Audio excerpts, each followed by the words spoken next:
I really like Mario.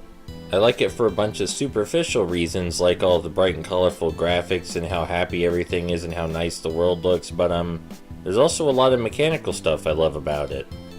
If I had to pick a couple things in particular, it'd probably be Mario's movement and all the unique gimmicks in all the Mario levels. Mario's movement is always really fluid and fun to use, which is something that really puts him apart from other 3D platformers, cause well, he's the Jumpman. He's super fluid and his movement is always really agile and fun. And I know a lot of people might not be super fond of the gimmick-heavy level design, but really that's one of my favorite parts too, and it's something that another game we played on this channel, Freeze Me, also did really well. Actually did the movement super good too. And I think my fascination with Mario makes sense, because I love 3D platformers and Mario's got a lot of 3D platformers. But I also got another fascination that's kinda hard to explain. I really like when pinball games do weird stuff. When pinball games are more than just pinball. Like if a pinball game were to have RPG elements or something like that. So cut forward to 2004 for the release and announcement of Mario Pinball Land, which was a super weird niche that seemed like it just couldn't go wrong for me. When I learned that it was a pseudo-open world game where you go around on mini pinball boards collecting stars to open doors and completing objectives, I was super excited. I wanted to see how Nintendo would transition Mario's agility and its gimmick-heavy gameplay into pinball format. It didn't look like any other pinball game before, and it seemed like it was going to combine Super Mario 64 with pinball, so what's not to like here? I even own the cute little Mario pinball toy that you could only get at McDonald's.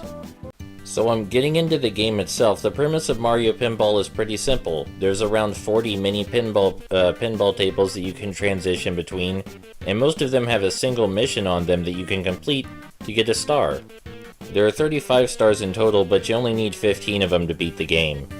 With 4 worlds to explore and the Mario-style focus on different objectives to obtain stars, there's a bunch of potential for variety here. The non-linear movement between the mini pinball tables also means that this game feels more like an adventure than regular pinball games do. Unfortunately, most of the objectives are super similar, and most of them just require you to hit all the enemies on screen to obtain the star. For example, there's 2 objectives where you need to destroy Pokies, one where you gotta destroy penguins, one where you gotta destroy some Cheep Cheeps, and several objectives where you gotta destroy Shy Guys, and so on. You always beat these enemies just by bumping into them, and with only 35 stars in the game, this is a bad sign. There needed to be a lot more variety and creativity in these objectives. But to the game's credit, sometimes they try to mix up the destroy all enemies objective, because sometimes you have to lure enemies out of their hiding spot or hit them multiple times, but usually it just boils down to bashing everything on the screen. It also made me realize that usually 3D Mario games aren't this violence focused in their objectives. So okay, the game doesn't have a bunch of variety, but it's super short, so as long as it's fun, that'll probably make up for it. Do you remember how earlier I mentioned one of the things I love most about Mario is how great his movement is, how fluid and agile he is, and I was looking forward to seeing how they transitioned that into pinball format. Well, Mario's probably one of the worst controlling pinballs ever. They could have added a bunch of cool features in an unorthodox game like this that would have made a lot of sense, like being able to jump the ball or adding an enhanced tilt feature. But not only can you not do either of those things, but there's actually no tilt at all. So it would seem that Mario controls like a perfectly normal pinball, which defeats the purpose of him being Mario. And this isn't really bad by itself, but combined with the lack of variety and the level design, it makes things kinda unbearable. So let's talk about the level design next. So by far the most offensive thing about the level design is the way doors work. You see a door with a star on it, and you open the door if you have the right number of stars, and then you can go through it. The problem is that you're going to send yourself flying through those doors accidentally all the time. And the game doesn't ask you if you'd like to transition, it just transitions you to the next table automatically. Like that. And this would be a minor inconvenience by itself because you just have to backtrack to the last table, but every time you accidentally leave a mini pinball table, all your progress on that table resets. So if you were halfway through an objective, or were about to grab the star but accidentally launched yourself onto another mini pinball table, you gotta start the objective all over.